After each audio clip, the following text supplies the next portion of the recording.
In this question, it starts by telling us some people think that drinking cocoa before bedtime may help to reduce blood pressure. A university student is going to research this.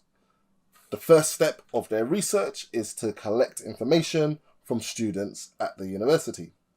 The student decides to use a sample, not a census. We're first asked to write down 2 reasons why they would go for the sample over the census. Well, reason number 1, a sample is going to take less time. You have less people to interview, less surveys to conduct. The sample is going to be less time consuming than the census. A second reason is that a sample is easier to administer because there's less people to go through. There's less work to actually do. There's less questions to ask and answers to record. In part C, we're asked to describe a sampling frame that the student could use.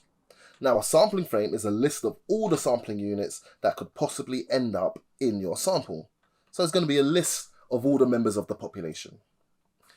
In an educational setting, this is always going to be a register. So this will be a register of all the students at the university. The question then goes on to tell us there are more females than males at the university.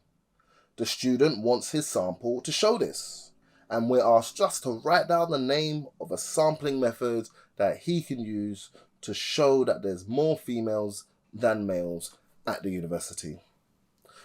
Top choice, we're going to go for stratified sampling. Stratified sampling preserves the proportional relationship between each of the strata in the population, and since we have a good sampling frame, we can actually produce that stratified sample. Without the sampling frame, we might have gone for quota sampling, but for the reasons I've said already, stratified will be the top choice.